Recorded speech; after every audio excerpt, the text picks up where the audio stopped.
I've always been fascinated that changed the course of history. And today, the year is 207 BCE, and the Roman Republic is locked in a desperate struggle against its greatest enemy, Carthage. For over a decade, the brilliant Carthaginian general Hannibal has ravaged Italy, bringing Rome to the brink of destruction. But now, a new threat emerges. Hannibal's brother Hasdrubal is marching from Spain with a massive army of reinforcements. If these two Carthaginian forces unite, Rome may well be doomed.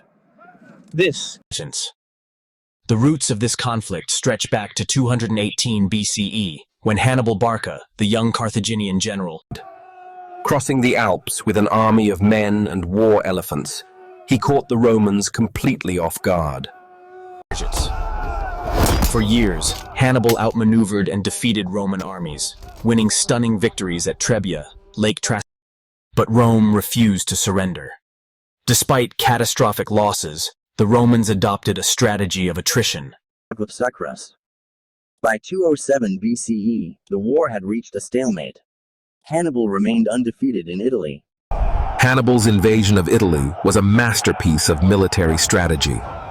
Victory after victory followed. Rome's response to this crisis was remarkable. Despite crushing defeats, the Senate and people rallied. They avoided direct confrontation, instead focusing on strategic observation and maintaining positions in southern regions. The Romans knew that if Hannibal received significant reinforcements, all their hard-won progress could be undone in an instant.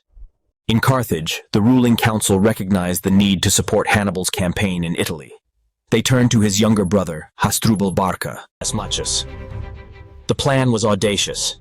Hasdrubal would gather a new army, march overland through Gaul and across the Alps. Hasdrubal began his preparations in 208 BCE, assembling a formidable force of infantry, cavalry, and war elephants. The Carthaginians were confident that this new army, combined with Hannibal's veterans, would be unstoppable. In the spring of 207 BCE, Hasdrubal set out from Spain with his army. Unlike Hannibal's, he benefited from the goodwill of Gallic tribes who had allied with his brother, and from the paths that had been established during Hannibal's invasion. As Hasdrubal descended into northern Italy, it seemed that the Carthaginian plan was unfolding perfectly. But the Romans had not been idle. Their intelligence network had intercepted messages between the Barca brothers, revealing the outline of the Carthaginian strategy. In a moment of strategic importance for Rome, these messages came to the attention of Gaius Claudius Nero. Nero realized the grave danger Rome faced if the two Carthaginian armies united. He devised a bold. Nero's plan was as daring as it was dangerous. He would take 7,000 of his best troops and march north in secret. Covering nearly 300 miles in just 7 days, Nero's force joined with the army of the other consul, Marcus Livius Salinator. Their combined force now outnumbered the Carthaginians. The stage was set for a significant encounter near the Metaurus River in central Italy. Hasdrubal, realizing he was outnumbered and outmaneuvered, attempted to retreat under cover of darkness. But he was betrayed by his local guides. He found his army trapped with its back to the river. As dawn broke on a fateful day in... As the sun rose over the Metaurus Valley, the two armies faced each other across the battlefield. Hasdrubal arranged his troops skillfully. He placed his war elephants at the front, with his veteran Spanish infantry. The battle opened with a charge by the Carthaginian elephants. But the Romans were prepared, using javelins. The elephants were driven back into Hasdrubal's own lines, causing chaos. On the Carthaginian left, the Gallic troops. Hasdrubal's right flank, however, held firm, with his Spanish veterans matching the Romans in fierce hand-to-hand combat. As the battle raged, Hasdrubal realized his position was becoming desperate. His left flank was collapsing, and the Romans... In a moment of crisis, Hasdrubal made a fateful decision.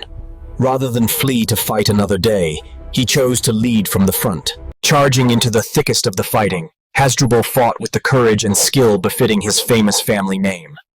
But it was not enough. Surrounded by Romans, Hasdrubal fell in battle. his passing symbolizing the end of Carthaginian resistance.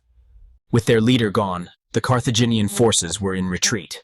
Many were captured, while others struggled to cross the swollen Metaurus River. The Roman victory was complete.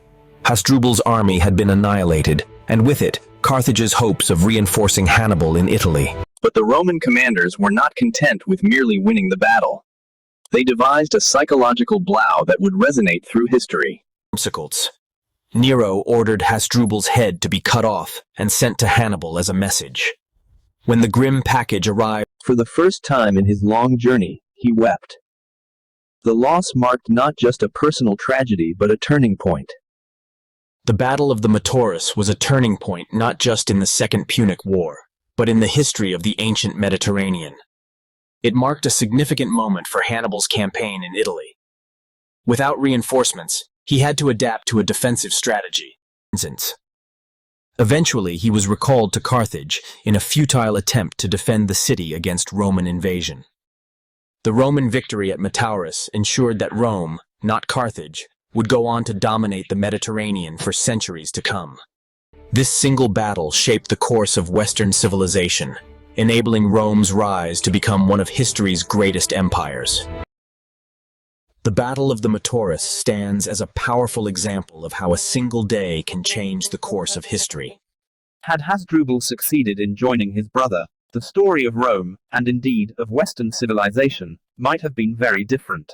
As we reflect on this pivotal moment, we're reminded of the thin line between victory and defeat, and how the Battle of the Metaurus remains a crucial moment, forever altering the pattern of the ancient world.